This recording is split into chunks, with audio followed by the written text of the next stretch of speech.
Most of the country's rent growth leaders are on the West Coast, but performances are likewise great in select East Coast locales. Atlanta is one of the East Coast's real hot spots. Today, we're going to explore what's behind that local heat in Atlanta. Welcome to Apartment Market Dynamics from MPF Research. I'm Greg Willett. Today, joined by Cameron McIntosh. Cameron, we talk about Atlanta among the rent growth leaders. Quantify those numbers for us. Effective rents on new resident leases across Metro Atlanta were up 6.8% in calendar year 2015.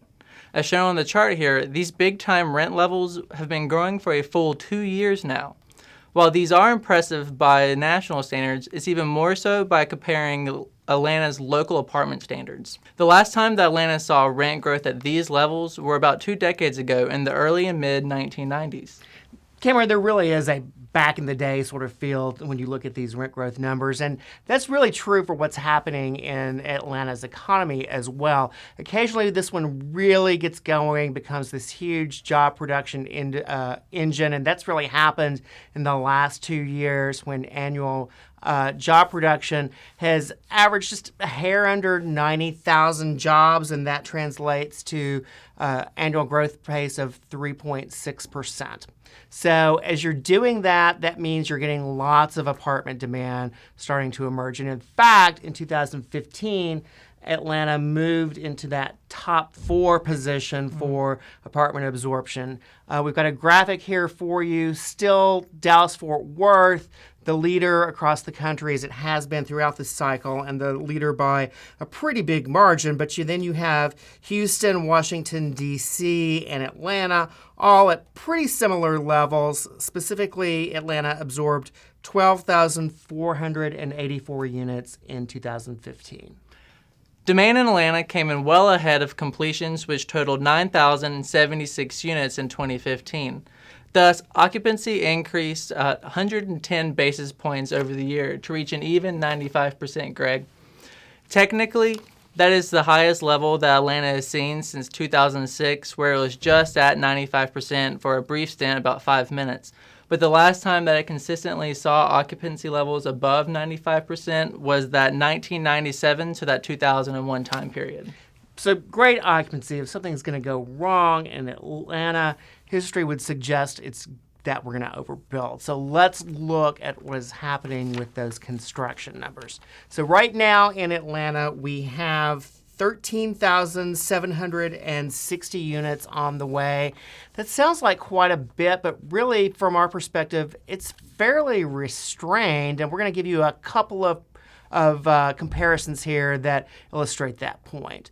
The first one is just looking at Atlanta's historical numbers. If we go back to that late 1990s to early 2000s time frame, the last time Atlanta's market was really, really hot, the construction number peaked in early 2000 at 26,557 units. So ongoing construction in that last cycle, double what it is right now.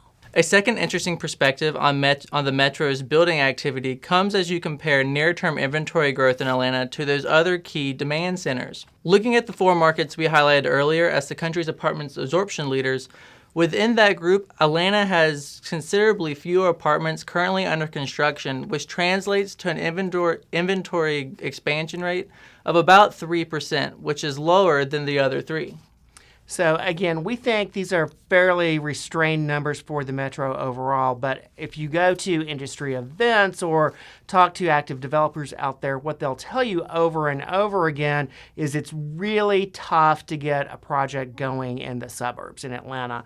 And the last time we were really building a lot in Atlanta, much of the construction really was in the suburbs. So right now, almost everything that's underway is really within the city of Atlanta itself. The urban core inside of the perimeter forms the heart of Atlanta's construction zone. Looking at activity inside of the area indicates that there are 4,000 units coming online in the area that we define as the Midtown submarket. Close by are comparably expensive areas of Buckhead and the northeast Atlanta submarkets, which also have about 2,832 units coming online. So we look at the big picture, Cameron. We think this one's going to be a really strong demand market for the next couple of years. Building activity pretty restrained for right now, certainly very manageable. So we think this is going to be another good performer for a while. Occupancy just a hair below the 95% mark. Rent growth probably in that 4 to 5% range. So good results, maybe a little bit more competitive, top end urban core, but still good results there. Yep. That wraps up our look at the apartment market in the ATL. I'm Greg Willett. This is Cameron McIntosh. Thanks for joining us at Apartment Market Dynamics from NPF Research.